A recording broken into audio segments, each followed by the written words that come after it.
just the machines, not including accommodation or labor cost, would be around 172,070 shillings for 28 people with material. And here's a breakdown. 3 sewing machines cost 169,050 shillings, while crocheting hooks cost 20 shillings for each crochet hook. So we multiply 20 by 16, you get 320 Kenyan shillings. And weaving, you don't really need a machine, so weaving is free.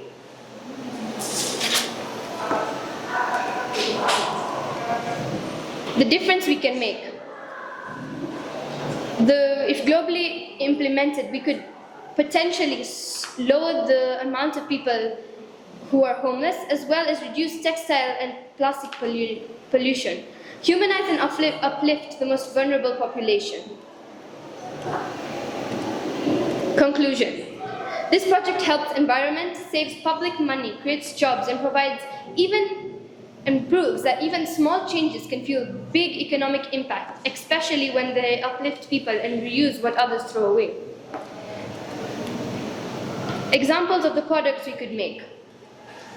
Here are a few examples of the things you could make. As you can see, that they're plastic bags, which are banned in Kenya. The single-use plastic bags are used to make sleeping mats elsewhere in the world, as well as old t-shirts turned into warm scarves or fashionable items such as the sweater that you can see. Plastic is turned into baskets, and the same t-shirt that you used to make the sweater can also be turned into a cloth basket. Let's all be part of the cause and the solution. Thank you. Eco-friendly entrepreneurship. So my project is about making homemade air fresheners to keep your house smelling nice and neat.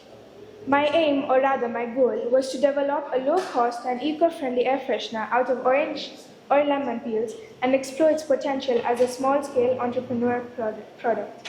Here I made a homemade one, and for comparison I got one from the store. And my objectives... Sure. It's okay. Good morning, everyone. My name is Maktika Murali Mohan, and I will be presenting about eco-friendly entrepreneurship. My project is about making homemade air fresheners out of lemon or orange peels to keep your house smelling fresh and leave it neat. My aim, or rather goal, was to develop a low-cost and eco-friendly air freshener out of orange or lemon peels and explore its potential as a small-scale entrepreneurial product. I made a homemade lemon peel air freshener and bought a store-bought one for comparison. And my objectives were to make an air freshener using neutral ingredients and to evaluate the product's effectiveness against commercial air fresheners. The materials I used were lemon peels mainly, some water, a big enough pot, a small bowl, and a spray bottle or containers. My procedure was to cut up a few lemon peels and place it in a pot and place a small bowl in the center of the lemon peels in your pot. You can freeze some ice cubes to put on top of your glass lid so that the condensed water from the boiling is dropped into the bowl placed in the middle. After like 10 to 15 minutes of boiling, you will have a good amount of the condensed water in your bowl. You can transfer it into a spray bottle or a container like incense sticks to keep your house smelling nice. My name is Girija Priyadarshini. I'm from class 8B. My project is about eco-dyeing. Have you ever considered the hidden chemicals in the colorful items? From the clothes we wear to the colors in our food. And we use daily and the impact they have on our environment and health. My project, Eco-Dyeing with Vegetable Peels, explores a sustainable solution to this often overlooked problem. Dyes have been used for centuries in cooking, clothing, and coloring, and are used by all age groups. However, many commercial dyes contain harmful chemicals that can damage both us and the environment. This is where vegetable peels provide a natural alternative, linking chemistry to environmental sustainability. I chose this project because of my passion for natural and eco-friendly products. My inspiration is from vegetable waste like pumpkins, beetroots, and onion skins. My goal is to reduce waste and find alternatives to synthetic dyes. The science behind natural dyes lies in pigments found in peels. For instance, pumpkin contains carotenoid, while beetroot and red cabbage can have anthocyanin. Onion has both anthocyanin and tannins. These plant-based dyes are biodegradable and less harmful than chemical dyes, offering environmental benefits. Different vegetable produces unique dyes and varying intensities. The significance of this project lies in promoting safer dyes that are better for people and the environment, encouraging the reuse of the kitchen waste, providing cost-effective alternatives as vegetable peels are readily available and inexpensive. From 10A, and my partner here is Tadai from 10B, and we are presenting a project called Texture Transparency. How we came up with the project? We asked ourselves the question, what happens when paper and glass is Nairobi? Where does it go? The simple answer is landfill. Paper decomposes in 2 to 6 months, so it's more environmentally friendly compared to glass, which is not biodegradable at all. And then estimated 130 million tons of the glass is produced each year, but less than 35% is recycled. This is a big problem. Did you know paper is an important item in our daily lives because we use it daily, mainly in school, in books, even the posters that we hang out that you see across the road, we use paper for that. And as well as glass, we use it in windows, mirrors, bottles, furniture, even arts. But when broken or when discarded, where does it go? It becomes waste. What happens to the waste? For glass, once you return the waste, it's the trash it goes. But this can be harmful to animals that are in the trash. You get cats and this is when before you do the landfill. And paper is really bad for things like starting a fire. Like if you have a paper, you can use paper and use it to start a fire or even cardboard. But it's called air pollution. Both glass and paper waste are dangerous as they contribute to landfill pollution. So instead, we can use it to make art. This project is important due to the fact that, as we know, stained glass making is a dying art. Most people that were using to use stained glass are used to make it in cathedrals, in religious buildings and churches. But most modern churches don't focus on that. So the people who have focused and taken that as their career path basically have nothing to go on with. They struggle to find work and this eventually leads to poverty. The project. Paper machines are good ways to use work, to use paper and glass as a beautiful looking shape glass. We are currently in an era of visual aesthetics which has been fostered by social media, and this can be beneficial in many ways. Beautiful decor, a business, job opportunities, and less landfills. Good morning, everyone. My name is Professor Sohan, And my name is Professor Sanskriti. and today we're doing a presentation on pollution to ink, turning air pollution into usable art tools. Now, welcome to our science fair project, Pollution to Ink, turning air pollution into usable art tools. Now, this endeavor falls under the work from waste, this theme in the creative arts category. So our project explores how we can convert harmful air pollution into very valuable resources into showing artistic expressions, blending technology, art, and sustainability for a more cleaner and a creative future. Now, let us delve deeper into our project.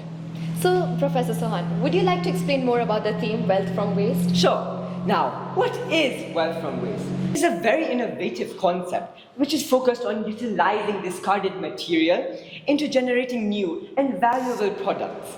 Now, this actually plays a very crucial role in the environment, like reducing the environmental impact, for example, reducing the landfill waste. And then we can also mitigate environmental pollution and conserve precious natural resources. So it transforms environmental liabilities into economic and creative assets. Now, how can we actually repurpose it? By repurposing what we once considered trash, we can create a sustainable cycle that benefits both the environment and the society.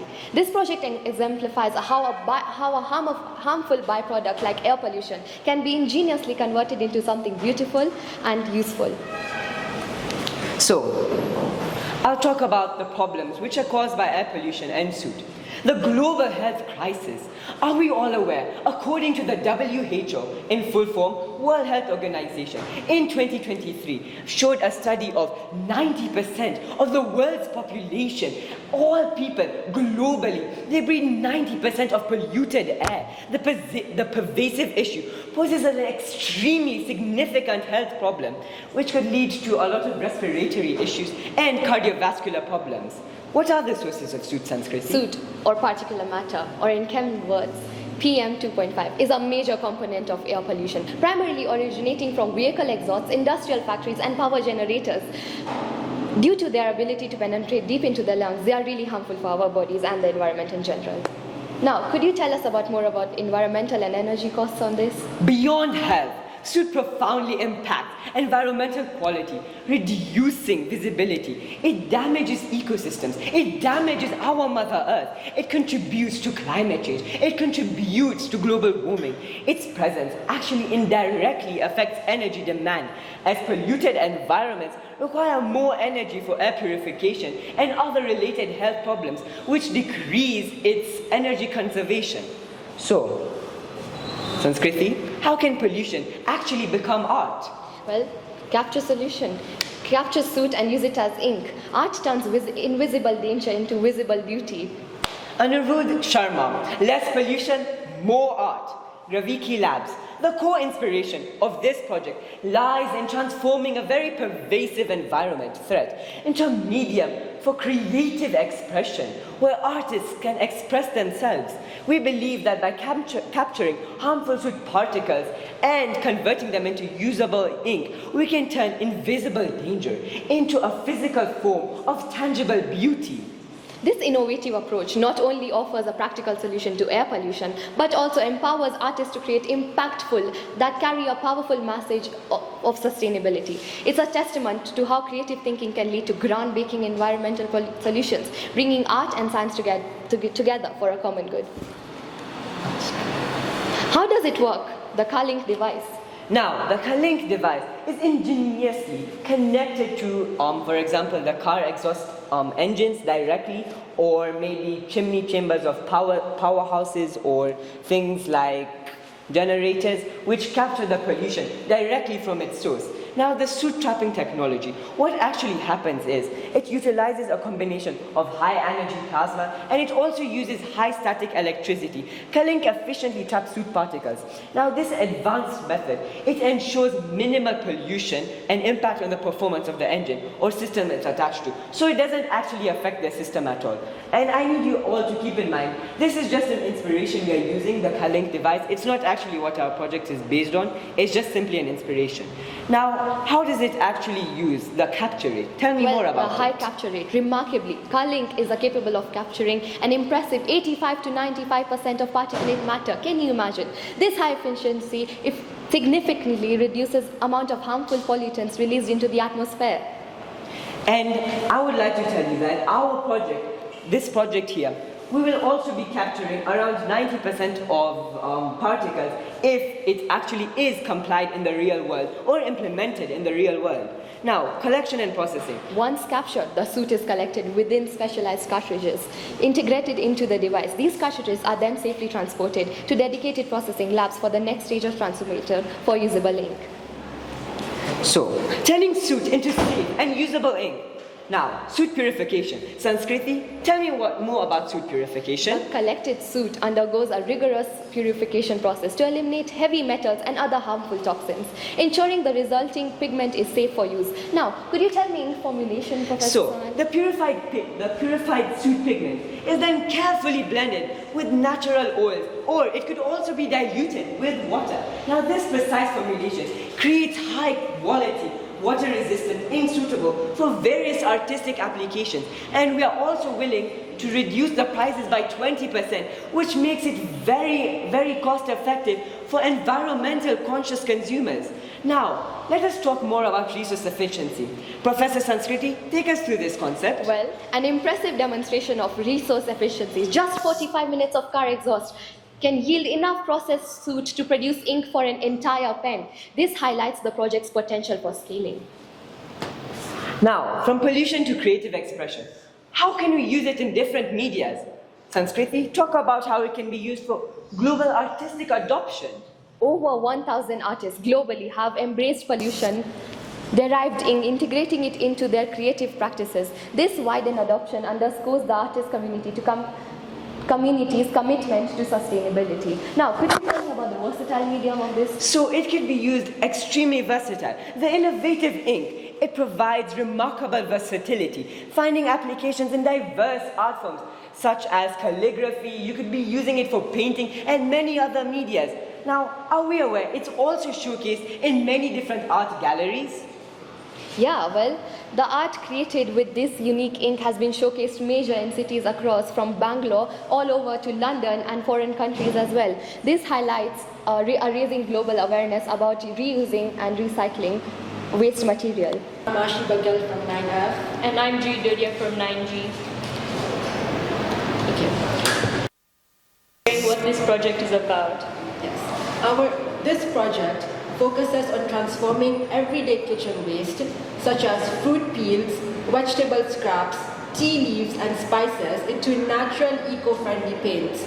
By extracting color pigments from these organic materials, we create safe, biodegradable alternatives to commercial synthetic paints. The process is simple, cost-effective, and combines science, creativity, and environmental awareness. Okay, why is this important? Number one, it reduces waste.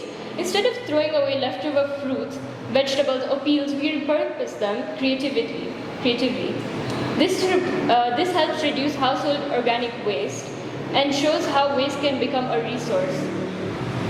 Number two, avoids harmful chemicals in synthetic paints. Most commercial paints contain toxic substances like petroleum-based solvents, heavy metals, artificial dyes, and these chemicals can harm humans' health, especially children, and pollute the environment. Number three, encourages sustainability in art. Artists, students, and hobbyists can create beautiful artworks without harming the planet. Okay. The objective of this project, the aim of this project is to extract natural color pigments from common organic waste like fruit peels, leaves, and spices, and use them to create eco-friendly paints. These paints are then tested for their effectiveness based on color brightness, drying speed, and how they react to acids and bases. This helps us to understand how natural materials can work as a safe, sustainable alternative to synthetic art supplies. Okay. The materials we used, first of all, we used strawberries to get the color red or pink, basil leaves for green, turmeric for yellow, coffee powder for brown, blueberry for a dark purplish color, and burnt turmeric for black. Vinegar, we use vinegar to preserve and help the pigment stick to the paper for a longer period of time. We use lemon to test the pH levels of each pigment, and we used a stopwatch to record how long each pigment takes to dry. We used a canvas for paintings and using the natural paints, paintbrushes, cups, and pencils. Okay, the methods used. Most natural pigments in this project were extracted using simple eco-friendly methods. Commonly, the organic materials such as peels, leaves, or fruits was either boiled in water to release color or blended with small amount of water and then strained to collect the dye. Dry ingredients like turmeric or coffee were mixed directly with water. The extracted liquids were sometimes enhanced with vinegar or lemon juice to help preserve the pigment and improve brightness. These methods are also safe, cost-effective, and make use of easily available kitchen waste. Another question from the audience. Yes. What costs have been involved in this? Okay. Well, I did the cost over here for 5 households. I actually hadn't considered a school before. But as you can see over here, this is the setup cost for 5 households. These are the fuel savings in a year, fertilizer savings, that is if you're a farmer, because this project has in mind the rural communities of Kenya, and the net savings and the cumulative savings. So you can see over a period of 3 years, we have 54,000 as money that we earn from savings. So you can imagine if you implement this in, let's say, an estate or even our school, as I took the example before, we would save so much more money as because we're a big institution. My name is Dian Shah from HA. And my name is Ayan Quadras from AD. And today for our science fair project, we have created a solar panel cable car and a hydraulic lift to enable easy access of transport systems. Okay, so our world is in dire need of a new transport system. Currently in Kenya, our domestic transport systems that are public is buses, matatus, or motorbikes. But the problem with these systems is that they're slow, number one. This is because of traffic, and they're usually all overcrowded. They also have a limited capacity, and they all release greenhouse gases. Imagine having a medical emergency. You live in a rural area, and the nearest hospital is in an urban area over a lake or a sea. How do you want to access it? As the world transitions towards sustainable energy solutions, innovative transport methods are the key to reducing environmental impacts. Cable cars have long been used for tourism and travel over challenging landscapes such as mountains. By integrating solar power into these cable cars, we can create a transportation system that's both energy efficient, fast, and eco-friendly at the same time. This project aims to develop a solar panel cable car that operates using a small motor, demonstrating the potential of renewable energy in modern transport. We have a demonstration model of our idea. Cable lines can be inserted all over the city, leading from main areas to even the smaller areas. The cars would have panels inside them where you could just click a location where you would want to go, and the car would take you there. In addition to this, we have also created a hydraulic lift system that can enable easy access to the different platforms. Our inspiration. On a recent trip to Kashmir in India, both of us went in a cable car that leads us to the top of a mountain. It was really beautiful and fast. And I began wondering, how come these cable cars are only used in tourism? Why can't we use them in our day-to-day lives and create simple transportation services? I shared my idea with my friend, and he began wondering the same.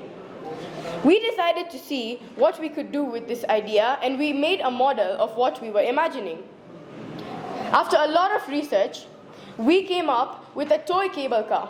It was just a simple plastic toy that didn't work at all, but it gave us the starting idea of this project. Using the same shapes, we made this cable car, but this time adding a motor and the solar panel to make it move. Also, in geography, currently we're learning about migration and how difficult it is for people in rural areas to access urban areas and to use social amenities like hospitals. So we decided to make our model demonstrating how that works, from a rural area where there's mountains to an urban area and with a social amenity like a hospital.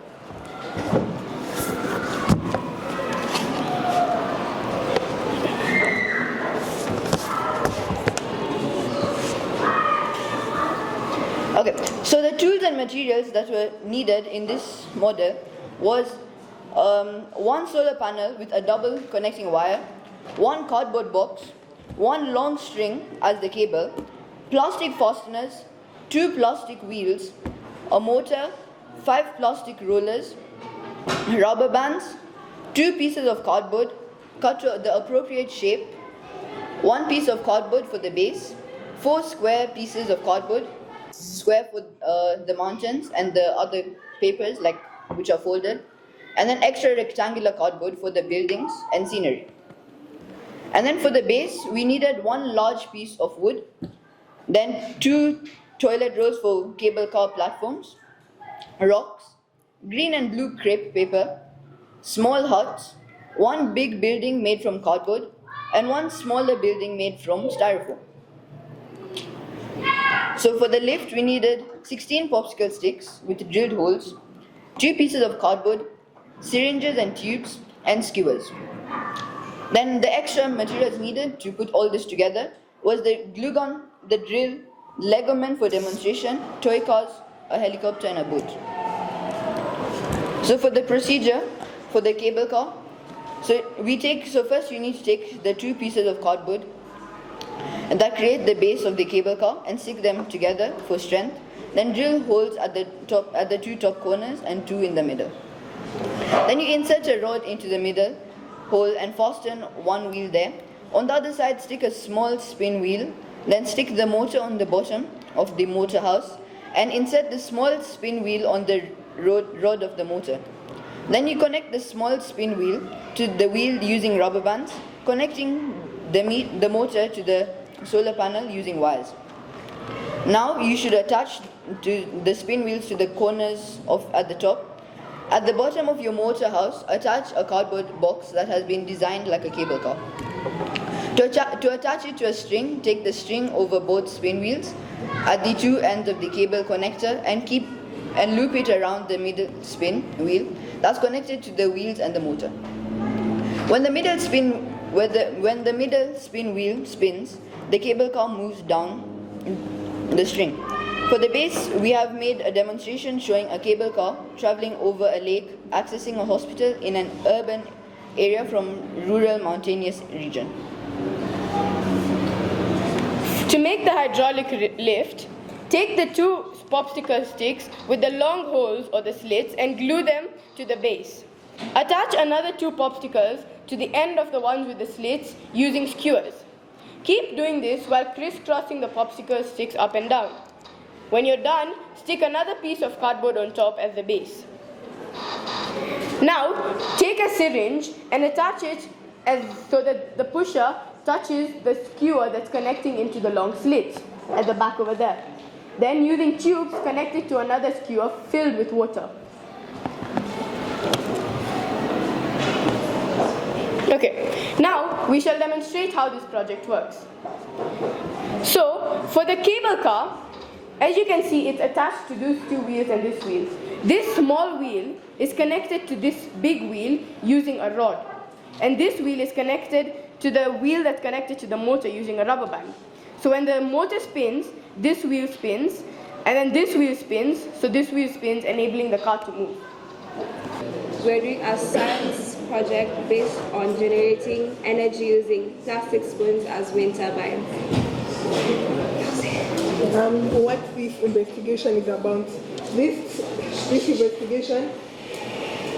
investigation is about turning plastic spoons into a wind turbine, which would focus on optimizing the design and performance using easily accessible and recyclable materials. The key areas of the investigation would involve blade design, which are the spoons, the effect of wind speed, and the turbine ability to generate electricity using the batteries and the light bulb.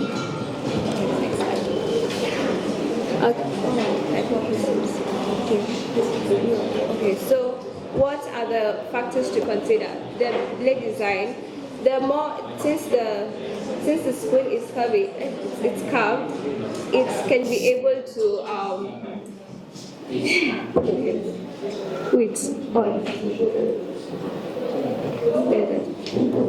Since the spoons are like curved, they'll be able to rotate using the wind, which is apparently not there. Yes. And the wind speed. The wind speed is the independent variable because depending on this, it's going to. This is what is going to make the spoons turn around a lot compared because the more wind there is, the more energy is generated, and therefore there's more electricity that's going to be produced. Then the wind speed, impact on power output, measure how the turbine's electrical output, if generating electricity or rotation speed changes as wind speed increases or decreases. The materials that we used is the spoons. We used 4 spoons. We used cardboard to make, this is supposed to be a house, because we're trying to see if the turbine, the energy that is obtained from the turbine, which is wind energy, is gonna be converted into mechanical energy after it goes to this, which is supposed to be a motor, but we couldn't find a motor, so we just had to make one. And then which is going to be converted into electrical energy, and then it's going to help light up the bulb. And the bulb is supposed to be inside The house? yeah, the house. So do we just put it in? Just do this. Yeah. Okay. So the windmill would be spinning over here, but you don't have the winds to spin it. So the windmill will be spinning over here, while the battery is helping generating electricity. The windmill will help in cooling down the battery, and After the wind energy is converted into mechanical energy to the motor, which would be the motor, it is converted into electrical energy, and then which helps to power up the bulb, which can be now used in the households of people. And since it's a renewable source of energy, it's eco-friendly and it can So the problems and significance of my project. The most primary problem that my project will be resolving is the rising burden of organic waste. So the thing is, most cities, urban spaces, especially in the developing countries like Kenya, they do not have a proper sewer system or a disposal system. And we can recycle normal plastics and paper, but we can never recycle organic waste. So if we want to minimize the use of carbon and fill the demand, we have to come up with new ways. So this is one of them. It is also a solution to inefficient waste treatment infrastructure. Now what happens over here is when the bacteria eats or decomposes the waste, the electrons are finished, and those electrons flow with the help of these nails and this wire existing, and that's what makes electricity like a bulb. Yeah. One more question before I let you go. Yeah. There's what you call scope when you're doing a project. Yeah. Don't you think your scope is getting wide? It's going to be a very large project to pursue. Yeah. So between this one and the tiles. But it's a large scope. But you see, sir, we thought of this relating to the tiles, because the tiles absorb heat, and we don't need heat for this to. So you can hit 2 birds with 1 stone by just having tiles on a roof. Yeah, you can have this as well, producing electricity for you. Okay, that's a good one. So can we appreciate them? Yeah. We'll be investigating pigments in different natural dye samples through gel electrophoresis using household materials that we can find at home, like they are readily available. And this project is done by Lakshanya and Bhuvi. So, what is gel electrophoresis? So basically, gel electrophoresis is the method by which we separate DNA depending on the density of these molecules, of DNA, RNA, or even protein molecules, but most probably protein molecules. Yeah. By applying an electric field to the samples.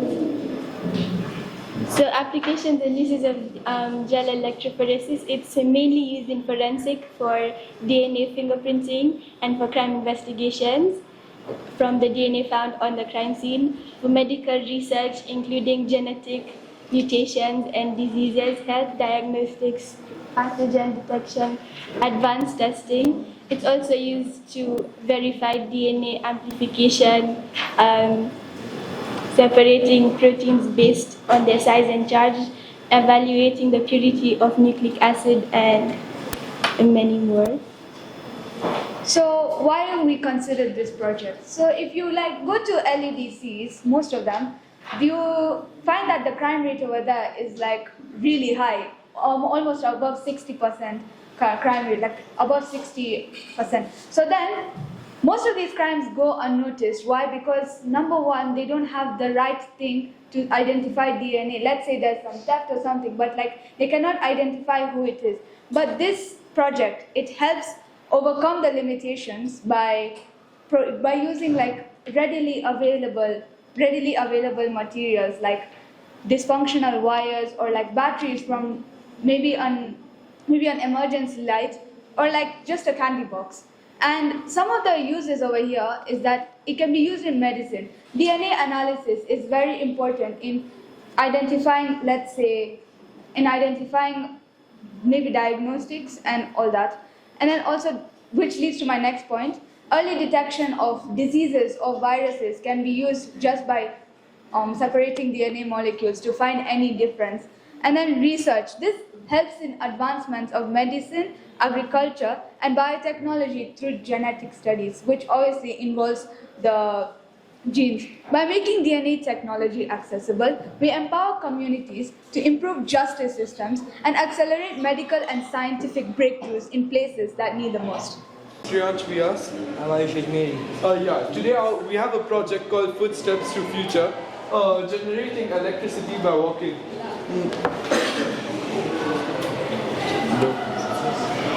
Yes, sir, your thing is lagging. Your thing is lagging.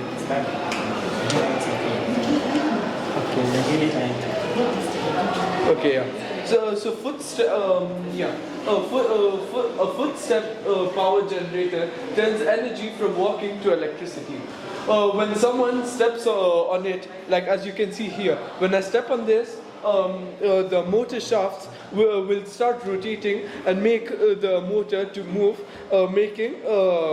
transferring the electricity to the LED. It's a simple way to show that we can make power from movement. The electricity it makes can be used for small things such as emergencies at homes, or maybe when we have to study and lights have gone off. We can use this simple diagram to generate electricity. How it's related to the theme. So there are two ways to look at this. The first way is the obvious way. We use waste materials such as metal scraps, woods from broken chairs, etc. The second aspect to look at it is the physics way. As we all know, the law of conservation, energy can't be created or destroyed. It can only be transferred. Thus, the kinetic energy when we are walking is like a waste energy, because when we are walking, it produces waste electricity, waste energy like sound energy and heat energy, which can totally be avoided. So when we walk, the kinetic energy is directly transferred, so that we're doing two things at once. Like the movement aspect is already there. So while moving, we are walking, and also we're generating electricity. So this is the second aspect. So the kinetic energy is the waste. So here we brought this formula to show how effective our project is. So efficiency is total output over input times 100. So over here the output is the electric output, how much voltage it's removing. Then the input is how much for example, a man is 700 newtons, for example. So that's the input. So let's assume typically the average weight of a person is about 700 newtons. So the input is 700 and the output, say, is about 2 volts. And in order to get input energy, we use the formula for work done. Work done is force times distance, which is the same as 700 newtons of our weight, and the distance, which is 0.05 5 centimeters, which is the same as 0.05 5 meters, which leads to 35 Newton meter or 35 joules, whatever you like to say.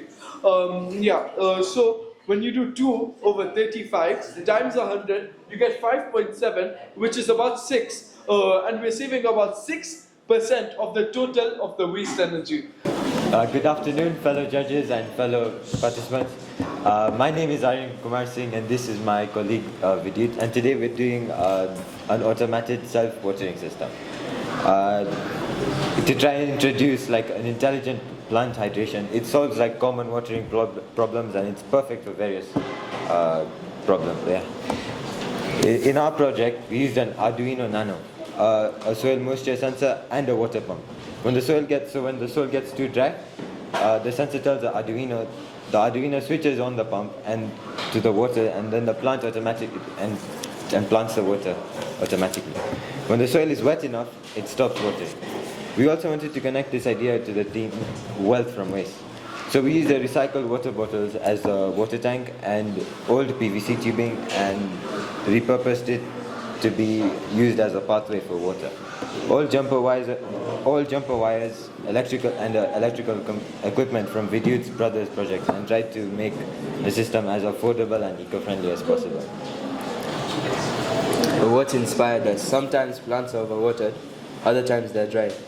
Due to this, we wondered what if the plants could take care of themselves, like water themselves. At least when it comes to watering. I personally grow a basil plant in my backyard, but you'll find that 1 or 2 days I'm just a bit too lazy and I forget to water my plant. So the next day I decided to put way too much to compensate for what I did. This created an imbalance, and I found out that my plant was actually dying. So that thought led us to this project, which helped us, with the help of my friend Vidyut. I wanted to use basic technology to help with everyday plant care. It's not just about convenience, it's also about using water responsibly and making gardening more sustainable. There are also problems that come with this. There's high problems with inconsistent plant hydration, like traditional watering. There's high plant loss due to overwatering or underwatering. The plants get stressed, there's stress and disease. Inconsistent moisture leads to plant stress and disease. Guesswork while watering can lead to the plant being damaged from internal, like the roots. And there's also a massive water waste. Inefficient irrigation wastes 2.4 trillion liters yearly. Then the planet suffers. So our solution is a smart automated watering system. With precise monitoring, sensors ensure optimal moisture levels. Automation delivers exact water needed for the plants to grow. Custom schedules. Watering adapts to specific plant needs. Schedules are fully customizable. So you can go onto the Arduino AI app, and then you can customize on which days and how much water you'd like to put. This completely gets rid of overwatering. Due to the automated system using the soil moisture sensor, the plant cannot be overwatered, as sometimes plants get overwatered due to rain or just like that. And this thus reduces water waste. Our system cuts water waste by like 70%, so it increases efficiency of yield and also that. And the components are soil moisture sensor. It measures the soil levels whether it's dry or low. And there's jumper wires to connect the equipment. There's a water pump to send water to the plants through the tubing. There's this emitters to provide accurate, like, nice flow for the water everywhere around the plant. And then there's a water reservoir, old plastic container. And then there's a microcontroller, Arduino, to control the whole system.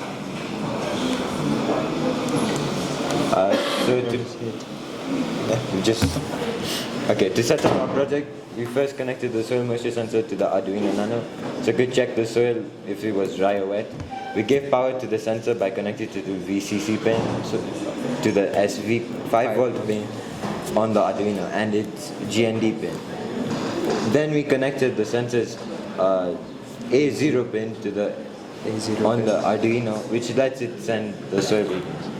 For the water pump, we kept it simple. We connected a positive wire of the pump to a digital pin on the D7 on the Arduino. and the negative wire to the GND. That way the Arduino could turn the pump on and off like a switch. We powered the whole system using a USB cable from our laptop, so whenever the soil dried up, the sensor told the Arduino and the Arduino turned on the pump to water the plant. Once the soil was wet again, the pump turned off automatically. This is the code we used, just a simple code with the help of JavaScript. Yeah.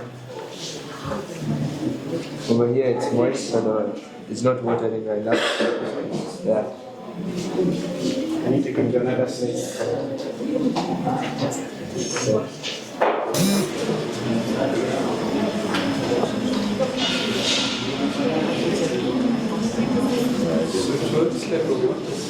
The system has been there.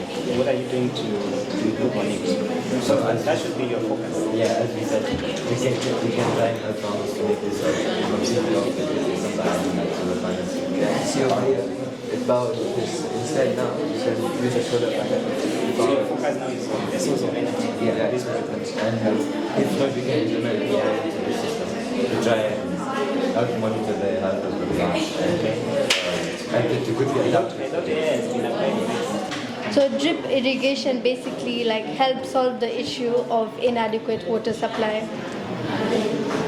In this presentation, we'll be covering what is drip irrigation, significance, the current development, the components, the operation, the advantages and disadvantages, and the materials used. So what is drip irrigation? Drip irrigation is a type of micro irrigation that has the potential to save water and nutrients by allowing water to drip towards the roots of the plant, either from above or below the soil surface. The goal is to place water directly into the root zone to minimize evaporation. Drip irrigation systems distribute water through a network of valves, pipes, tubing, and emitters, depending on how well designed and maintained the system is. Significance of drip irrigation. Modern drip irrigation has arguably become the world's most valued innovation in agriculture since the invention in 1930s of the impact sprinkler, which offered the first practical to surface irrigation.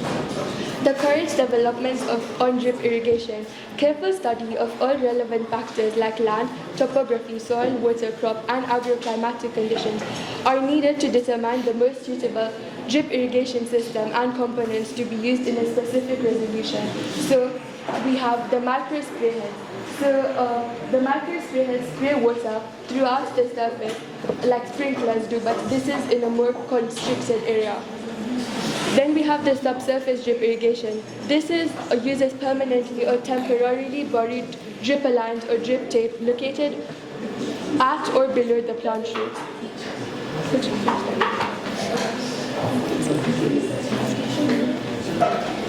Components of drip irrigation. So the components used in drip irrigation are pump or pressurized water source, water filter or filtration systems, a backwash controller, pressure control valve, distribution lines, hand operated or electronic control valves and safety valves, smaller diameter polythene tube, poly fittings and accessories, and emitting devices at the plant, emitter or dripper, micro spray head, inline dripper or inline drip tube. In drip irrigation, pumps or valves can be either controlled manually or they can be controlled automatically by using an operated controller. We want to welcome you in engineering, but we'll work on the automation part of it. Section. So how do you make sure that one area doesn't get every area gets the same amount of water? So how it works is you have there are multiple rows of pipes that but for run us, through. we only used one. For our model, we used one row. But can't you see over here it's overflowing? And it's some because of the these are not tray is getting. small, girl. We used a cake tray which this thin. So. This one is overflowing and this one has no water. Yeah, look. That's what I'm asking. These So are the how do gaps. you make sure? Those are the gaps you look at, right? Why is it raised? Oh, to fit the well. The well is huge. Okay. My name is Rian Haryan. And my name is Jeet. So, for our science fair project for agriculture and environment, we are doing the oxygen factory transforming industrial carbon dioxide into fresh air. Actually, it's lagging a bit. Okay, this is our idea for the project. So from research, we learned that 12% of carbon dioxide comes from factories around the world. 12%. Okay, so then we learned of a machine called electrochemical carbon dioxide splitting reactor that could turn carbon dioxide into oxygen and carbon separately. This inspired us to design a way that carbon dioxide from factories could be transported to the machine through recycled materials. Alright, I'll do this slide. Alright, so our goals for this project to reduce carbon dioxide emissions from factories worldwide, as it is one of the biggest contributors to global warming. Then our second goal was to design an efficient way of transporting carbon dioxide from factories to the electrochemical carbon dioxide splitting reactor. And the third one is to use waste materials in designing the process. Yeah. Okay, how it works, this. So above a factory, a rotating belt made from activated carbon fiber traps carbon dioxide and then can be transported into the electrochemical carbon dioxide splitting reactor. So this is the belt made from recycled materials. So the reactor uses lithium-based electrochemical reactions to split carbon dioxide into oxygen and carbon separately. So achieving 98.6% oxygen yield without extreme conditions, making it viable for diverse environments. There's one more. The reactor then proceeds to release the oxygen into the air. Like fresh air. Respected judges and the audience, I'm over here, we are presenting our science fair project on generating electric energy from different forms of wasted energy. I, Vanshi Malda, and my partner Arvi Savla. Introduction. In today's world of increased demand of electric energy and rapid urbanization, a significant portion of energy is wasted daily through sources like heat, motion, sound, and water flow, often without being noticed. This project explores how these forms of lost energy can be harnessed and converted into usable electric energy using innovative and passive electric energy generating methods. By capturing energy from rainwater or wastewater pipes flowing through, heat differences in machines, vibrations from movements, and sound and noisy environments, we can reduce our dependence on conventional power sources while promoting sustainable alternatives. The goal of this project is to show that with the right technology and approach, even the most ignored forms of waste energy can be transformed into valuable electric energy, leading to a cleaner city, more efficient systems, and a better future for energy conservation. Inspiration. In a world where demand is rising for everything, my partner and I were inspired by the fact that all the energy wasted is more than the energy used usefully. Not just only in huge power stations, but in everyday small activities that we ignore. By seeing how people depend on new resources like fossil fuels, nuclear fuels, solar energy, HEP, geothermal energy, to produce electric energy and trying to adapt to big energy system made us think that do we need big solutions? No, not at all. Sometimes small ideas can make a big difference. This project was driven by the vision of creating a cleaner future by reusing the energy we already have, but usually ignore it. Our aim is to demonstrate how wasted energy in various forms can be converted. It can be recovered and converted into usable electric energy using simple techniques. The hypothesis: if we can capture energy from waste forms like wastewater or rainwater, flow, heat, motion, and sound, we can generate electricity in a low-cost, eco-friendly way. Wasted energy. Wasted energy is also known as dissipated energy. It refers to the energy that is not transferred to a useful energy store or transferred into a desired form. It is also the energy that is lost to the surrounding. The forms of wasted energy. The main forms of wasted energy include heat and sound energy. Some other forms also can include the flow of rainwater or wastewater and the vibrations produced during everyday movement as they are not transferred into any useful form. Why reuse wasted energy? Recovering wasted energy is important because it helps us use resources more efficiently and reduce overall energy loss. First, it allows us to generate extra electricity without needing more fuel, which helps save money and lowers pollution. It reduces the strain on power plants and supports a cleaner, more sustainable energy system. Thirdly, by capturing energy from sources like heat, motion, sound, we can power small devices in smart cities and industries. Finally, using wasted energy encourages innovation and helps us build a smarter, greener technology for the future. Globally wasted energy. Over 60% of all energy produced globally is wasted, mostly as heat, vibration, sound, or unused motion. Industrial processes, factories, power plants release large amounts of waste heat into the environment. Internal combustion engines in cars waste around 70% of the fuel energy as heat and noise. Water systems like urban drainage and pipelines carry unused kinetic energy that flows away untapped. Cities produce constant vibration and sound energy from traffic, footsteps, and machinery, most of which is never recovered. Global estimates suggest over 600 exajoules of energy is wasted each year, that is enough to power entire countries. Only about 30 to 40% of the world's generated energy is efficiently used. The rest is lost in conversion and transfer processes. Recovering even a small percentage of this wasted energy could help reduce pollution, cut costs, and improve energy efficiency worldwide. We built a simple solar oven and we'll be showing you how it works. Introduction. A solar oven uses sunlight to cook food or to heat liquid. It works by concentrating and trapping heat, using reflective surfaces and insulating materials. This guide will show you how to build a simple box-type solar oven using common household materials. So the materials you're going to need are a cardboard box, a shoe box, or larger if you want more cooking capacity, and aluminium foil which will reflect the sunlight, a plastic wrap or a clear glass pane to trap the heat, black construction paper or black paint to absorb the heat, tape or glue to secure your materials, scissors or a utility knife for cutting, ruler and pencil for your measurements, a small baking dish or a dark colored pot to place baking, but that's not really needed. Now I'm going to show you the steps how to prepare the solar oven. Step 1. Choose and prepare your box. Select a sturdy cardboard box with a lid.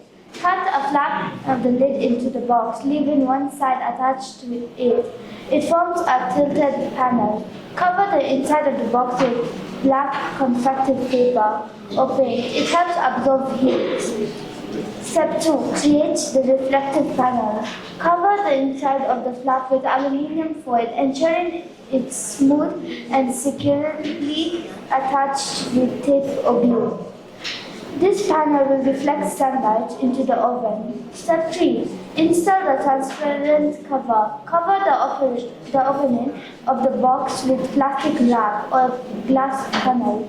Ensure it's sealed tightly to prevent heat from escaping. This acts as the oven's window, trapping heat inside. Step 4. Position the oven. Place the oven in direct sunlight with reflective flap angle to maximize sunlight entry. Adjust the flap using a stick or ruler to hold it at the best angle. And step 5. Cooking with the solar oven. Place the food inside the box in a dark colored baking dish. A dark surface absorbs your heat. The solar oven can reach temperatures up to 80 to 120 degrees Celsius, which is 175 to 50 degrees Fahrenheit, depending on sunlight intensity. Cooking times will be longer than conventional methods, so you'll have to allow it some extra time. Monitor the temperature and adjusting position is needed. How it works. The solar oven is functioned by reflecting sunlight into the box via the aluminium foil. My name is Raj Vyas. Today we have got project on the hidden charge generating electricity from fruit peels. So fruit peels are often regarded as waste, but they contain natural acids and electrolytes such as citric acid, potassium, and moisture, which conducts electricity. By using things like zinc nails or copper wires, which are metal electrodes, we can create a simple voltaic cell which conducts electricity through fruit peels. So this project we explore how fruit peels, how fruit waste can be turned into a renewable and eco-friendly source. So the main problem in today's world is the price of electricity. If you see the price of electricity, they're rapidly increasing. According to studies shown by CEID, 45 to 55% of the global waste is fruit peels. So as you can see here, most of the waste is about 59% of the waste is biodegradable waste. This includes things like fruit peels, vegetable peels, and foodstuffs which are wasted. So what if we could make this 58.6% electricity?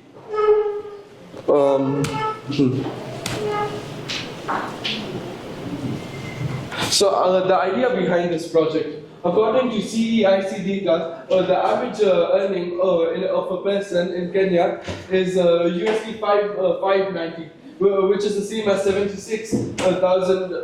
approximately $76,000. And make sure this is before taxes. So after this, they also have to cut taxes. Now, out of this, according to Energy and Petroleum Regularity Authority, the average electricity bill in Kenya costs about 4,000 shillings. So if we do 4,000 over 76,000 times 100, we get approximately 5%. So 5% can be saved just by creating electricity from fields. Next. So for the materials that we have used is fresh fruit peels, zinc nails, thick copper wires, alligator clip wires, multimeter, plastic or paper cups, and knife or spoon to cut and smash the fruit peels. And we also use an LED to calculate out voltage. So to make this project, first you have to prepare the electrolyte. So you have to cut and mash fruit peels, and then you have to add water to them, and then mix them in a bowl to form a pulp mixture, and then add distilled water to make it safe from all germs and everything. Then you add set the electrolyte cups. So you make about 5 cups of this cell. Then you insert the electrodes. The electrodes are zinc nails and the copper wires. So you in each cup insert 1 zinc nail and 1 copper strip. Don't let them touch. We don't have to make them touch, otherwise the electrons can interconnect. These will act as an anode, that is zinc nail, and a cathode, that's copper wire, creating a potential difference. Then we have to connect the cells in a series. So we connect the alligator clip. We use alligator clips from copper of 1 cup to the zinc of the other cup, and leave zinc electrode of the first cup and the copper of the last cup. That will act as the terminals for the LED to light up. Then we measure the voltage. So we connect the terminals that were there, we connect it to the voltmeter. Then we calculate the voltage output. And we can test it with an LED to calculate, see if it actually works. So basically, fruit peels contain natural acids and salts that help carry tiny electric charges called ions. When we put a zinc nail and a copper wire into the mashed peel, a chemical reaction happens. The zinc gives off electrons, which flow through the wires to the copper. This flow of electrons creates electricity. Then, by connecting several cups of fruit peels together, we can make enough power to light an LED.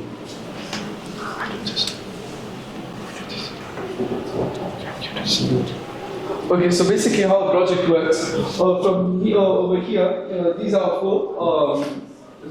We just used one example, which are we used orange peels and we mixed them with distilled water. So over there, those are the nails. Then the nails are connected with a copper wire,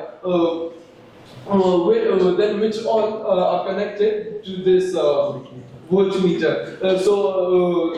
The citric acids from this and the other materials like potassium and the moisture conduct electricity and pass it from the zinc tape to the copper wires. And then it comes to the voltmeter, and from the voltmeter we can connect it to a LED which starts working. Okay, according to after doing our research and making the project, this is the results we got. The most electricity is produced by lemon because it has the most citric acids required.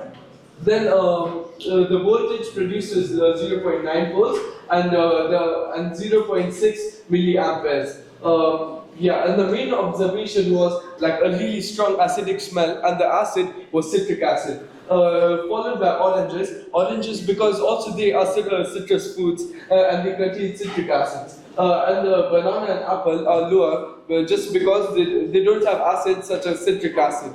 But they still produce a bit of electricity because they have other things like moisture and potassium. Next. Before conclusion,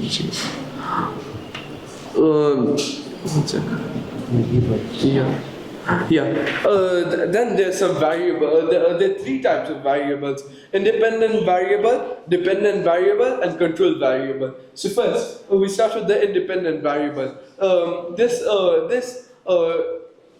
Basically, what an independent variable is, we change this variable to see the effect of the project. So in our case, there are three independent variables. Number one, type of fruit peel. For example, banana peel, apple peel, lemon peel, or orange peel. Number two, type of electrode metals. So in our case, we have two, which are the zinc nails, which are used to transfer the electricity, and the second one are the copper wires, so that we can pass the electricity from one nail to the other, and also to connect the electricity with the voltmeter or LED to test. Then the second is dependent variable, what we actually measure. So in here, we again have three cases. Volt output, the voltage of each fruit peel. For example, we saw that the orange peels has 0.85 volts. Second is the current, which is measured in milliamperes.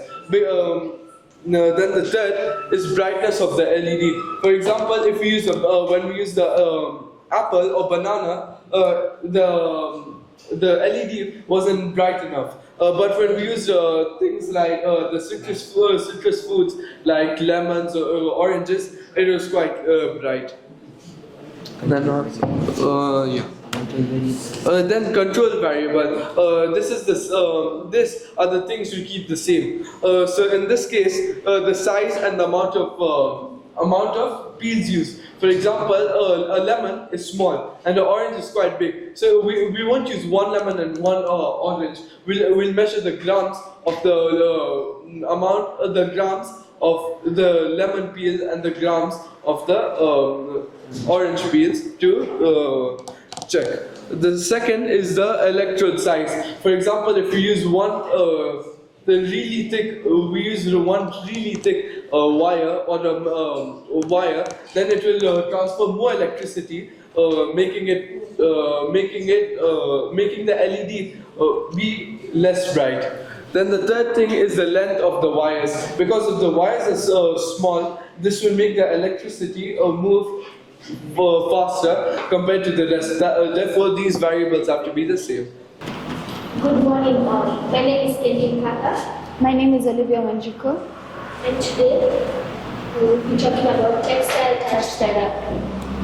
So firstly, science fair is more than just presenting art projects. It's an opportunity for students to get an understanding of the world around them and how to make a better home for all. Hashtag the innovative minds of tomorrow.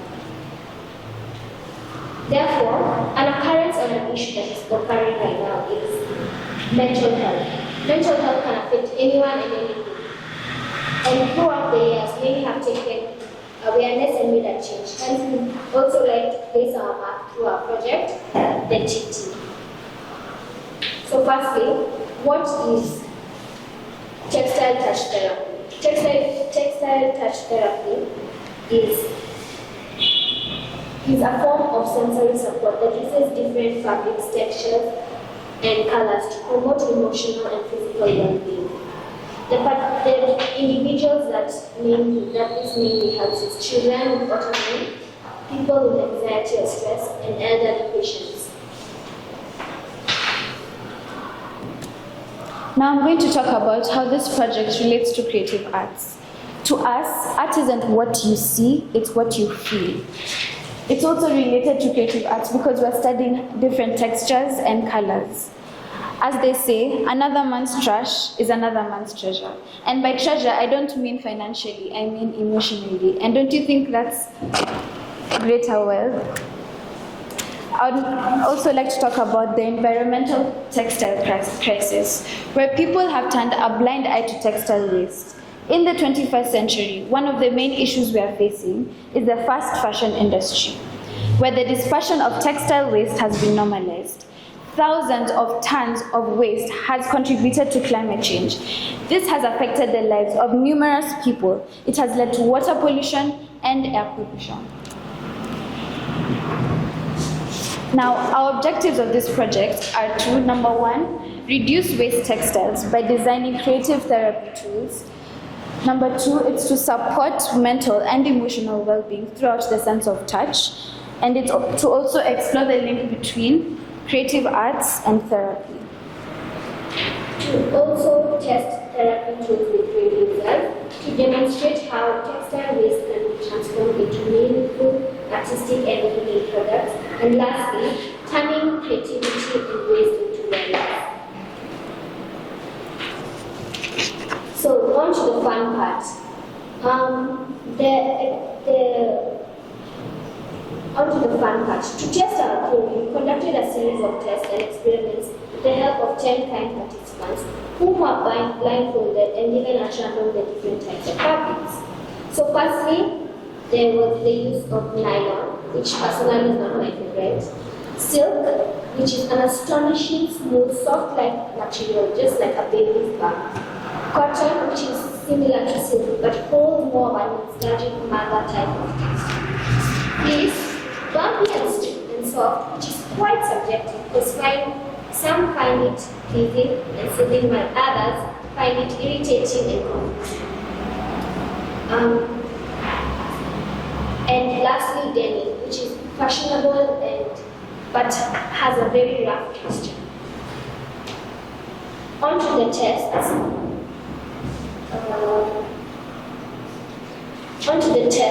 We have firstly the emotional test, which participants rate how they feel.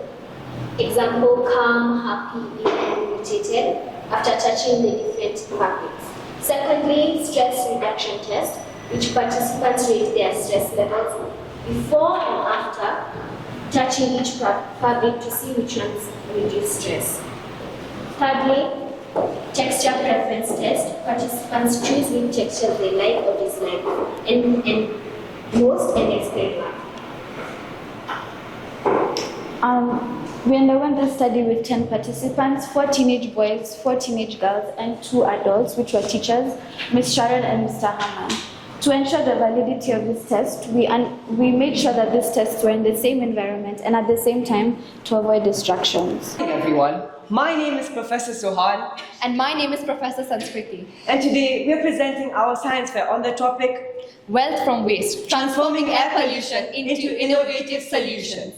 Now, this presentation, it explores an innovative approach to address the pressing issues of air pollution by transforming waste into wealth. Our project focuses on converting pollutants, atmospheric pollutants, such as those emitted from cars, such as those emitted from industrial processes or even powerhouses, into valuable resources, such as carbon-based ink. Now, this approach not only mitigates environmental damage, but are we aware that it unlocks significant entrepreneurial opportunities at the intersection of ecology and also technology? Now, we will delve into the science, market potential, and the financial viability of our venture, showcasing a path towards a very sustainable and just and economically sound future. Now then, Sanskriti, please tell me about the global air pollution challenges. The stark reality of air pollution cannot be ignored. Every year, it claims to be 4.2 million lives globally, underscoring the urgent need for effective solutions. The economic burden is equally staggering, with an estimated 5.11 trillion in global economic impact in 2023 alone. Notably, the transportation sector is a major contributor, accounting for 29% of total emissions. The current situation demands a paradigm shift, with innovative pollution management strategies at the forefront. Our project directly addresses this critical need by turning pollution into profitable energy. Now, the science behind it. Now, our approach uses a cutting-edge technology. At its core, we employ advanced carbon capture systems, which is designed to extract the pollutants which come from the exhausts from cars or industrial processes. Then, it is complemented by nanotechnology, which captures like the particles which are captured by the carbon capturer and captures it at a very molecular level, ensures it's filtrated at the very best, ensuring consumers are safe to use this product. Now, the captured pollutants undergo advanced chemical processes, effectively transforming them into valuable carbon-based ink compounds. Remember, we are not selling the ink products. In case any of you may have a question, we are acting as a manufacturer of these carbon-based compounds to sell to the ink productions for them to produce the ink. Now, making it extremely environmental friendly and a very cool approach to the future. Sanskriti, can you please explain the actual process? I would like it. I would like it. Okay.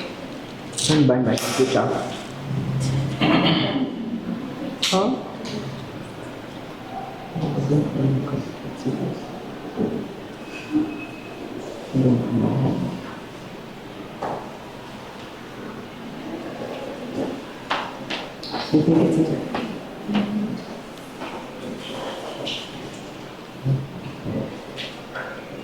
It's okay. My name is Anushka Bansal from Year 10, and today I'll be talking about my company, Zyada Energy. As most of us know, Zyada means abundance or more in Kiswahili, and that's exactly what we aim to do, bring more energy into the world. So, first I'm going to start by talking about our company. Zyada Energy is a youth-led clean tech startup in Kenya, transforming agricultural waste into affordable carbon-based batteries. Instead of lithium, which is expensive, polluting, and even hard to get, we use biochar from burnt leaves to power solar lanterns, STEM education kits, and IoT devices. This provides low-cost, eco-friendly electricity for rural communities, fights air pollution, and brings STEM education to life. We're turning trash into tech sustainably. The problem: over 40% of Kenyans lack reliable electricity, which not only limits learning but also safety and productivity. Furthermore, farmers burn dry leaves openly. This creates toxic smoke and carbon dioxide. Additionally, lithium batteries are expensive, non-renewable, and mostly imported. Schools also lack affordable hands-on kits to teach green technology. Our company mission also aligns and attempts to solve 3 of the UN's SDGs: SDG 12, responsible consumption and production; SDG 13, climate action; and SDG 7, affordable and clean energy. So, step-by-step procedure. How do we make our batteries? What is our solution to the problems I've just stated? First, we start by biomass collection. We gather agricultural waste like dry leaves, maize husks, sugarcane trash or bagasse, and paddy straw.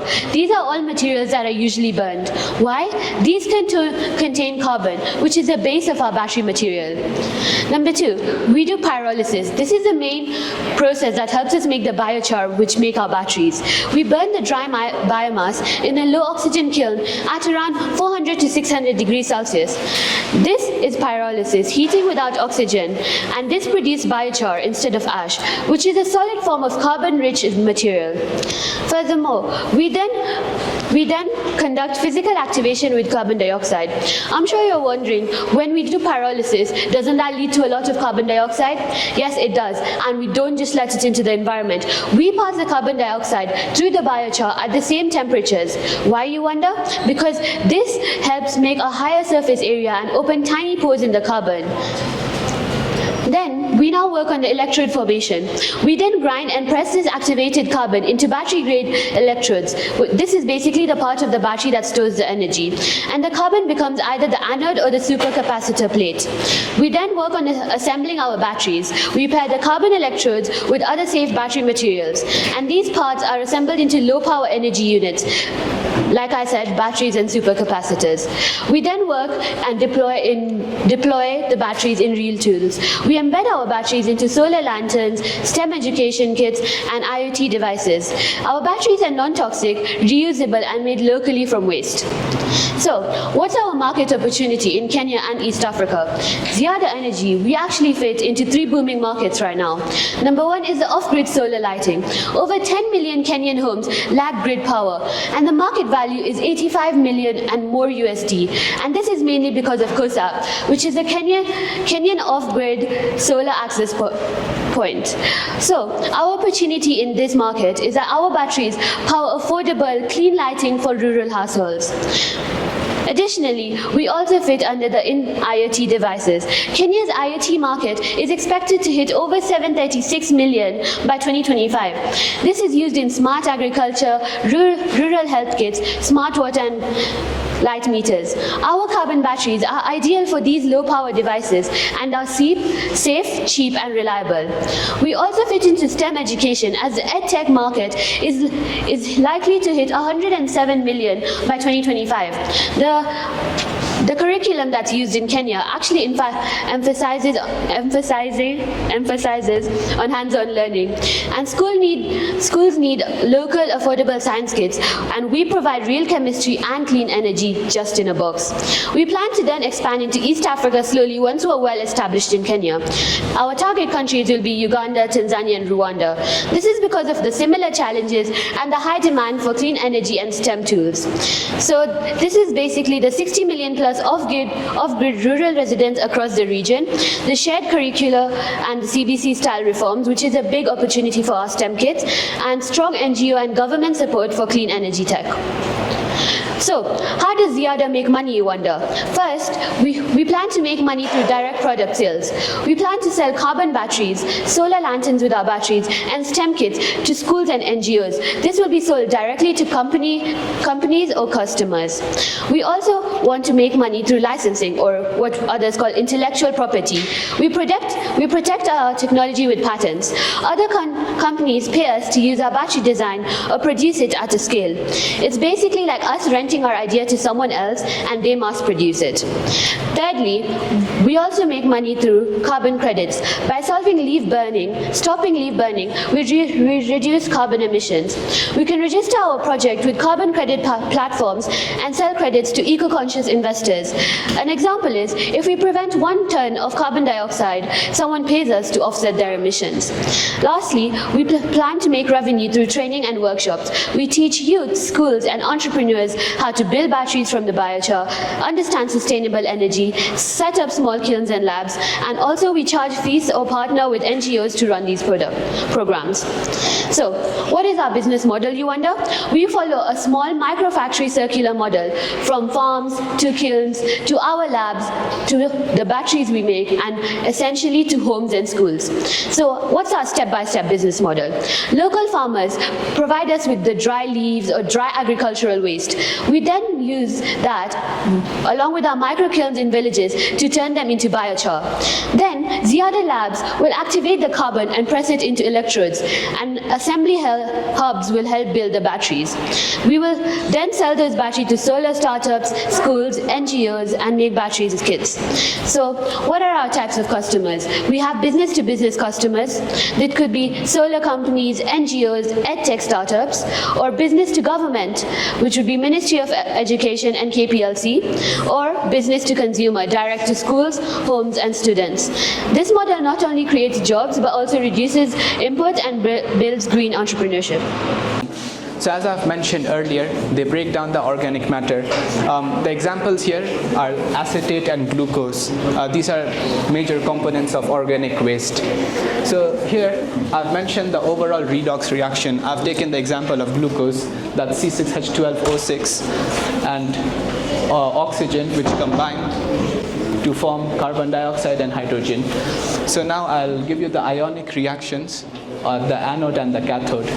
At the anode, the glucose and water combine in presence of the bacteria which are carrying out the digestion here, and they release carbon dioxide, the protons, the positive hydrogen ions, and the electrons.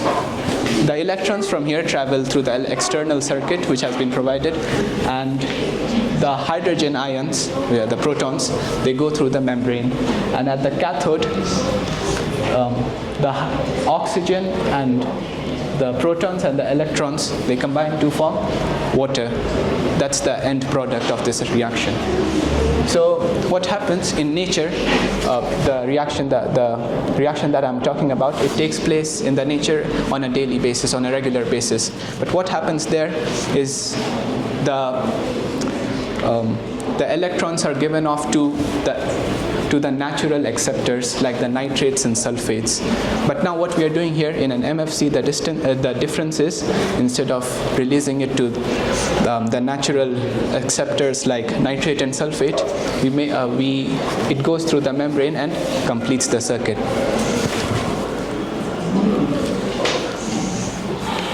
So what's inside a microbial fuel cell?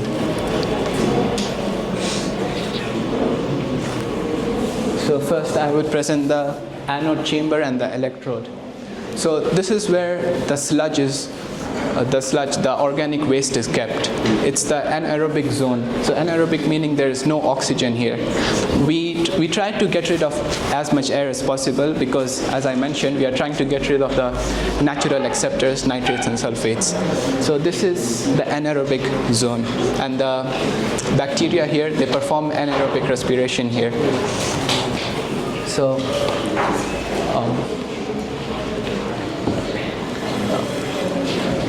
and then the electrode is usually made of graphite because it's easily available and it's neutral.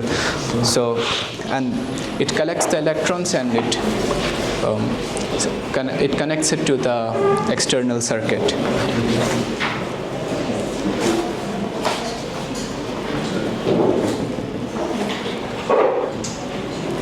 The next is the cathode chamber and the electrode. So the cathode chamber is usually just empty. We usually put water there for conduction, but even if we don't add water, it doesn't make a difference. And this is where the protons pass through the membrane, through a membrane to complete the circuit.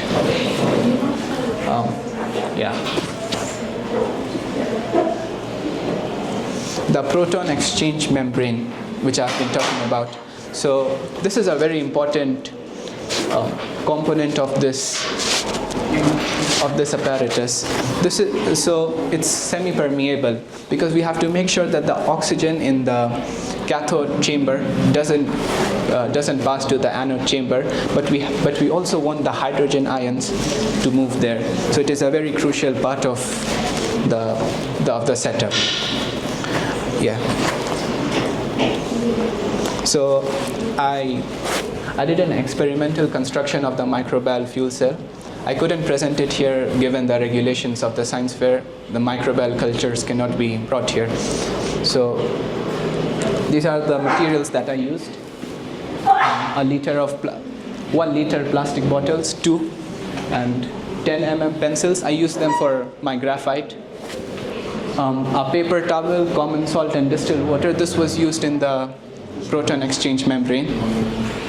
The sludge, which is just the organic matter, and copper wires and multimeter. So this is what my setup looked like.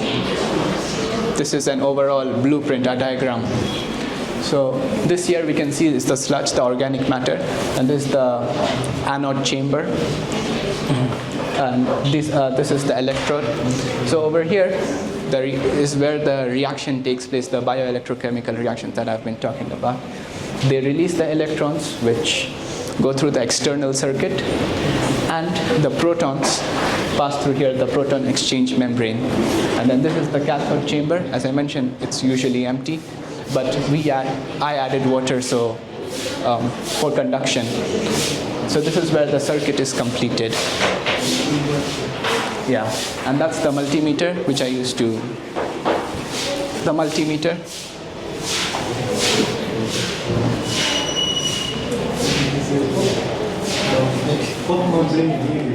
I'm sorry? Yeah. So what I did, I mentioned I am a semi-permeable membrane, but like it's really expensive and I can't afford it. So what I did, I used a paper towel and scorched it, soaked it in salt water. I used salt water for conduction, and yeah, so I did that. So that's where the proton passed. So my aim and hypothesis here, the aim was to investigate the ability of microbial fuel cells to actually produce electrical energy. My hypothesis was, since they react and release electrons, they have to be able to produce electrical energy, and multimeter should show some readings. Respected judges, fellow participants, and everyone present here today, we are standing in front of you today to present our science fair project, which is titled What's from Waste. Next slide. So the aims of our project are, our main focus is to build quantum-based AI transistors using quantum technology and to interbreed nanotechnology while we're in the process. And this is to construct suitable innovations using the recycled materials, which we'll be calling e-waste. So I'll introduce you to e-waste. What is e-waste? So e-waste is known as electronic waste. This includes electronics like old smartphones. Judges, you may have a look at this one. It's an old smartphone. Old smartphones, damaged chargers, earphones, broken laptops, and other obsolete devices. Such devices, as you're holding and on the display there, contain valuable components like copper, gold, and rare earth metals, which are perfect candidates for recovery and reuse. Rather than letting them being polluted in the environment, we can take such components from the e-waste to use them into cutting-edge technologies such as quantum computing and nanotechnology. So now I'll introduce you to what quantum computing is. So quantum computing is a new type of computing that uses the rules of quantum physics to solve problems much faster than traditional computing. It is a better and more efficient way compared to traditional computing. Your turn. So I'll just briefly take you through the differences between a traditional computer and a quantum computer. So a quantum computer uses qubits, 0, 1, or both at once. It works like spinning coins, can be in many states at once. So like when you flip a coin, it will be heads or tails together. It won't be one. It can also explore many possibilities at once. A traditional computer uses bits, which is 0 and 1. So it will only choose one. It won't go through both. Like works like switching on and off. Then it will only do one calculation at a time, while quantum can do many together.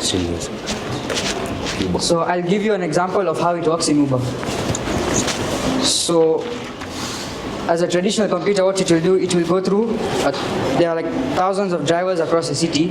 Every second, traffic changes, ride requests come in from passengers to the drivers, and the driver locations shift. What Uber needs to do is to find the best match instantly for hundreds of thousands of passengers. How a traditional computer will do it, the system will look at each possible match. It will estimate the distance, traffic, and cost. It will select a pretty good option, but not the best option. As it results, drivers are very far away, riders wait longer, and traffic causes delays. But now how a quantum computer will do it, so there are three segments: superposition, entanglement, and quantum interface. So superposition is like a quantum computer, like the qubits would represent many driver-passenger matches at the same time. So like a qubit would match the drivers and the passengers at the same time, but it will go through entanglement. So basically it will link all the related data like the time of the day, traffic in an area, and driver availability across all options. And then it will eliminate the bad matches, example high cost or long traffic routes, and it will give it the best option.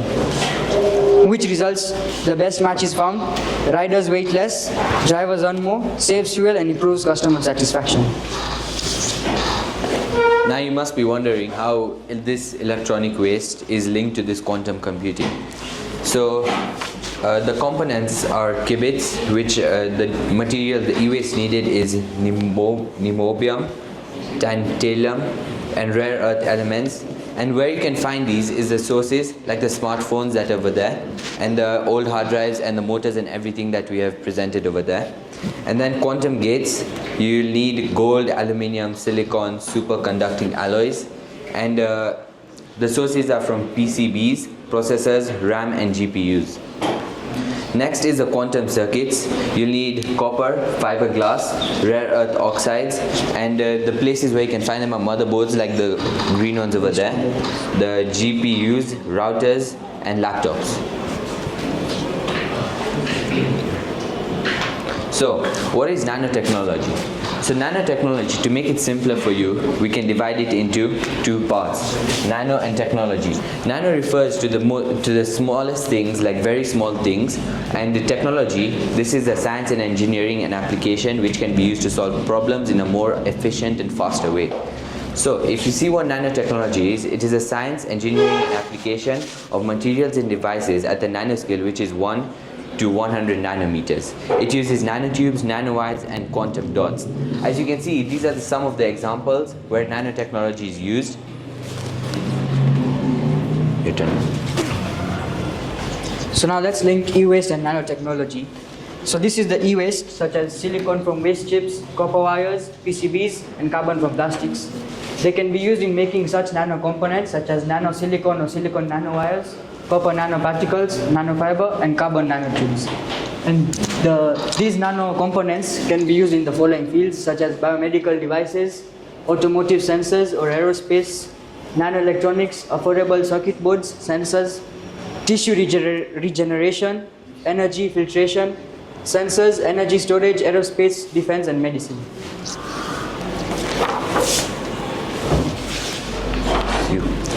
So now I'll explain to you how nanotechnology works in the following segments. Sure. So in medicine, this is just an example. It's an example of many cancer treatment. It can help to destroy cancer cells while minimizing damage to the healthy tissues from nanoparticles. Then in computing, there is better cooling and heating element. As computers get more powerful, they generate more heat. Nanomaterials such as carbon nanotubes, as we saw in the earlier slide, help in efficient heat distribution. Then there's industry. Nanotechnology enhances energy efficiency of solar panels, batteries, and energy storage solutions. My name is Ilad. It has come to my attention that millions of people worldwide do not separate their garbage effectively.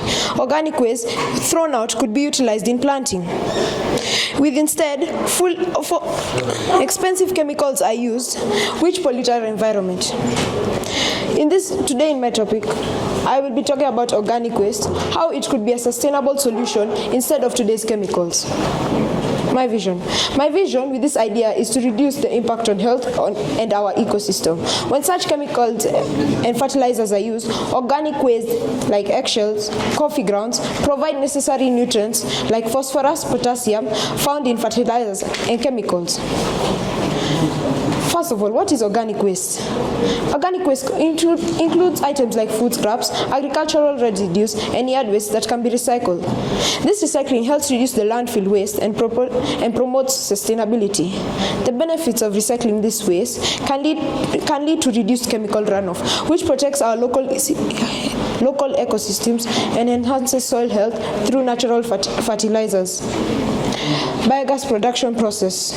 Through processes like anaerobic digestion, organic waste is converted to biogas, which can be used to fuel energy, which will reduce pollutants. But there are few problems with today's chemicals. Chemical residues. Some pesticides leave residues on crops, which can be harmful if consumed. Health concerns. Exposure to pesticides have been linked to neurological disorders, respiratory issues, and even cancer. Environmental impact. Herbicides can cause physiotoxicity, damaging non-target plants and disrupting the ecosystems. These are the benefits of organic waste utilization. Over 800 homes can be powered using 100 tons of food waste. 11 million cars. Methane reduction. Over 11 million cars can be implementing biogas systems could reduce methane emissions equivalent to over that of 11 million cars. 22,000 current systems. Currently, there are 22,000 biogas systems in the US with potential for many more. 13,500 systems. The US could support over 13,500 additional biogas systems to enhance organic waste energy. 12,000 milliards. Food waste energy. Food waste can generate 12,000 milliards of energy annually, showcasing its potential. Environmental benefits of organic waste. Reduction in chemical fertilizers. Less resilience on synthetic fertilizers improves soil quality and water quality. Enhanced biodiversity. Healthier soil ecosystems support a wider range of plants and animal species. Decreased methane emissions. Capturing biogas can significantly lower greenhouse emissions. Circular economy. Converts waste into valuable resources, promoting sustainability. These are some of the long-term benefits. Sustainable agriculture. Integrating organic system enhances soil health, leading to a better crop yield over time. Climate resilience. Organic waste solutions support agricultural systems that can withstand climate variability and extreme weather events. Economic growth.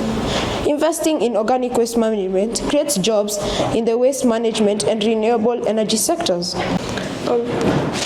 Good afternoon, everyone. My name is Tirtha Modasha, and today I'm going to be presenting my science fair on microbial fuel cells, or MFCs. My agenda is first we're going to discuss the introduction, then the materials used, my method, the readings, and finally the conclusion. First, we need to understand what a microbial fuel cell is.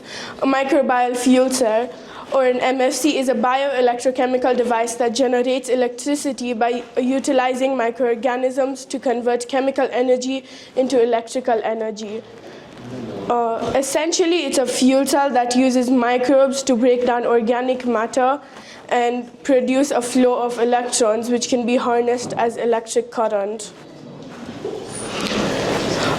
The materials needed: salt, water, sludge, tissue, a copper wire, 2 containers, a multimeter.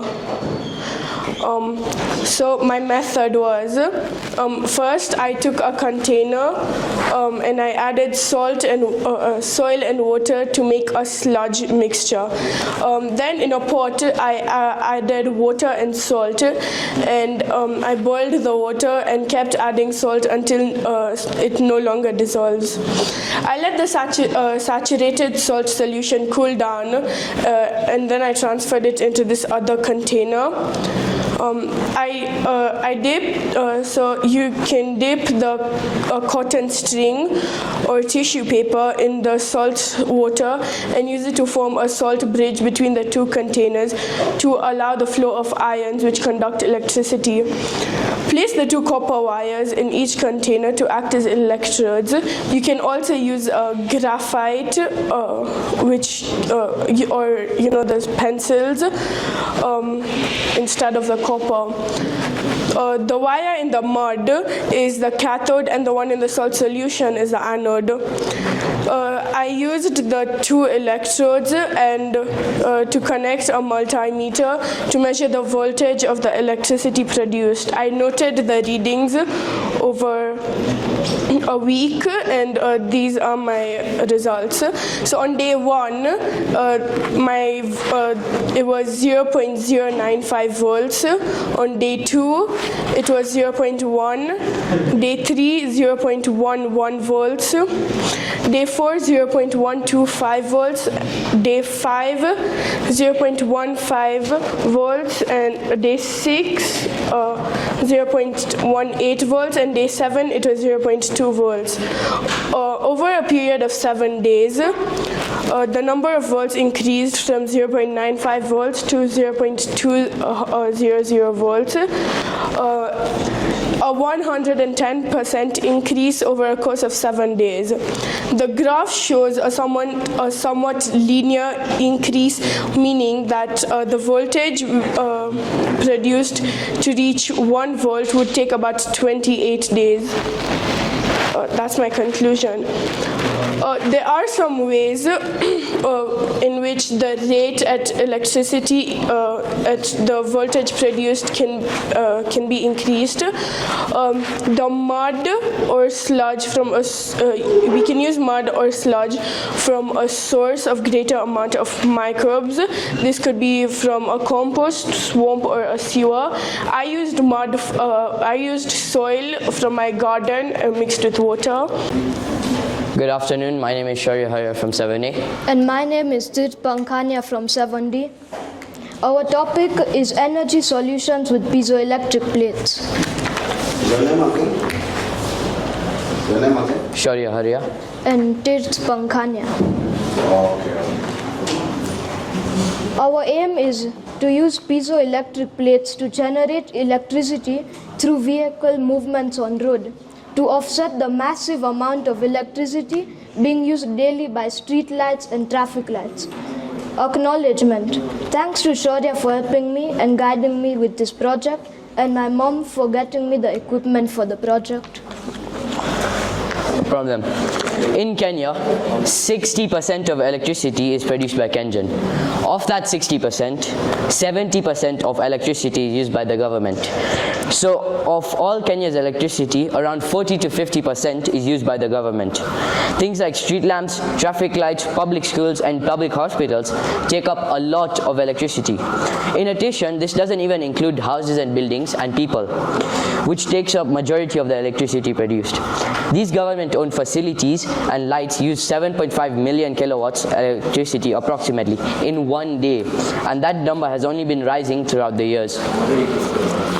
This pie chart shows the electricity used in Kenya.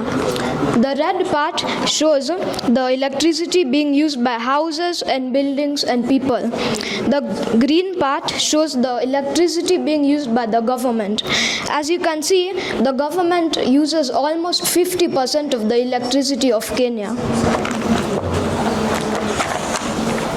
Our solution: using piezoelectric plates to lower the energy consumption of the Kenyan government by placing these plates underneath roads.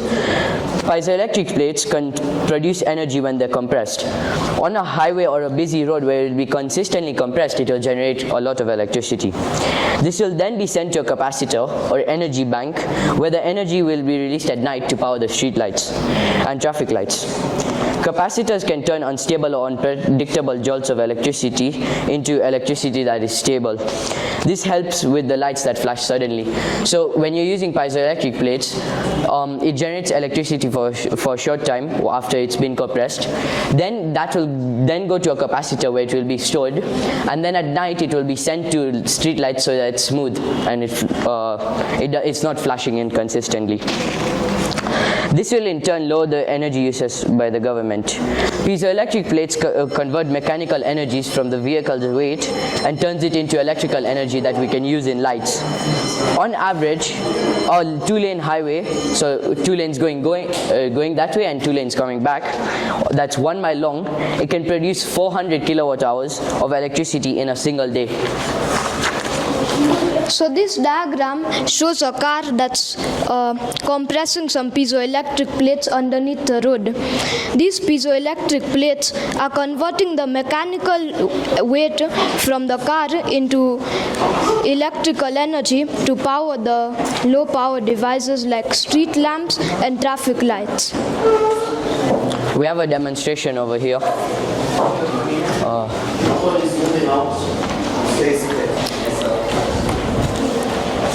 You could come.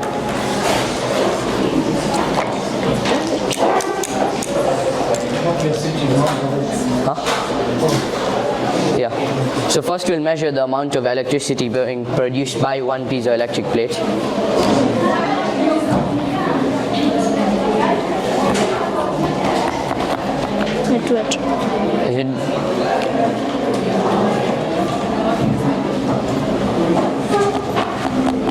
So you can see it's producing 1 volt of electricity, 1 to 2 volts of electricity. Yeah.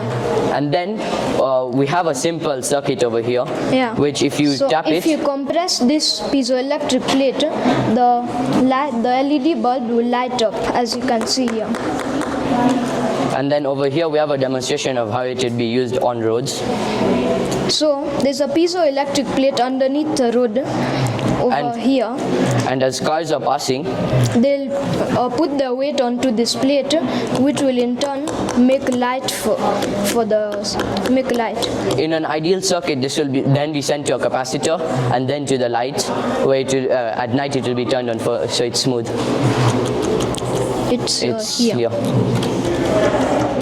You need to put a bit more pressure. Yeah.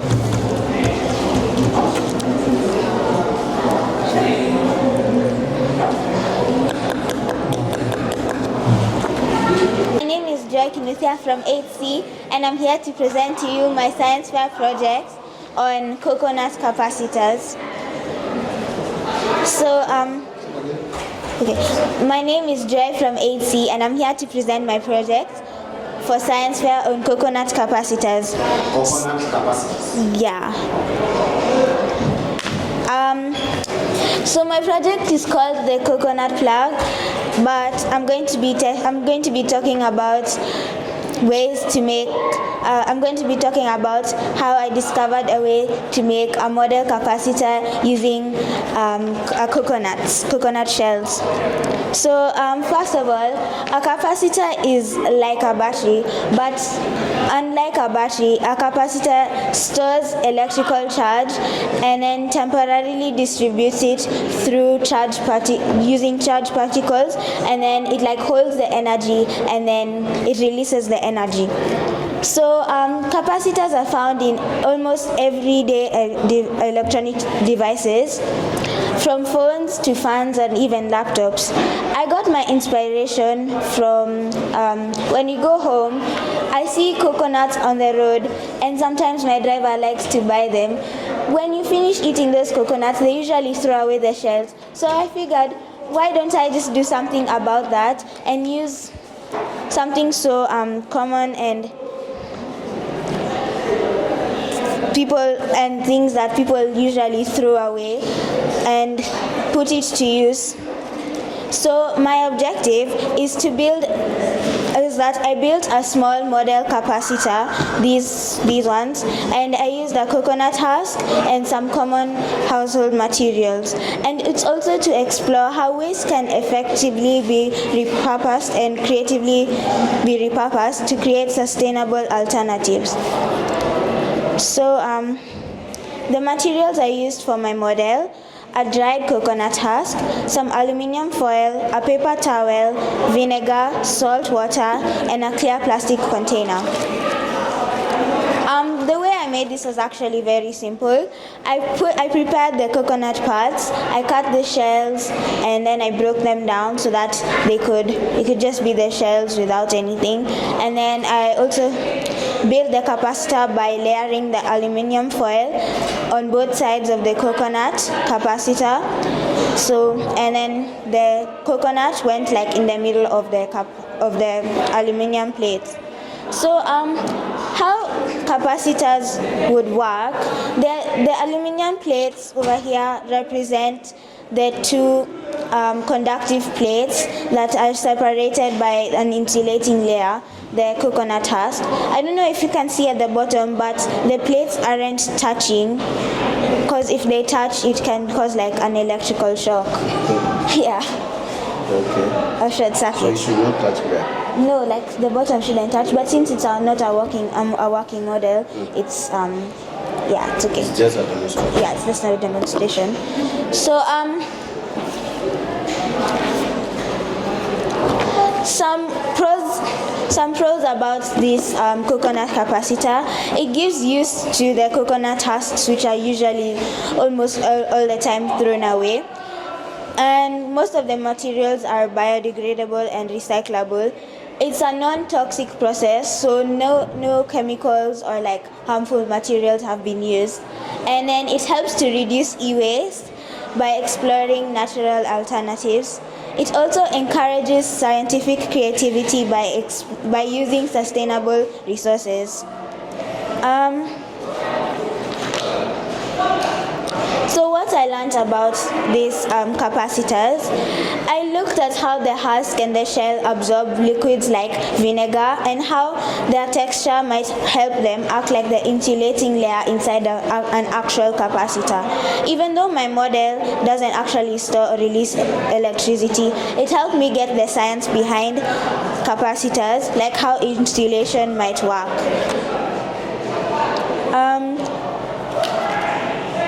So,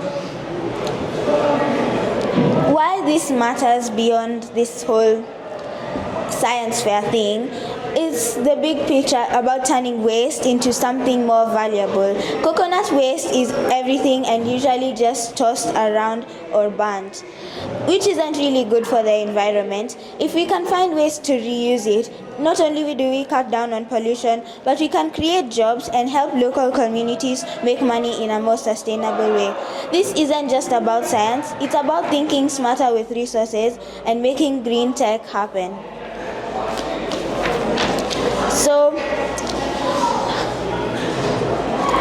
about the wealth and how it ties to wealth, the project, it's about turning wealth into real life. The coconut husks are abundant and often discarded, causing pollution, and by repurposing these materials, we can be used in electronics and other industries. Communities can create new income streams and reduce environmental costs. This kind of innovation encourages local businesses to adopt eco-friendly methods. These eco-friendly methods create job opportunities and waste collection and processing.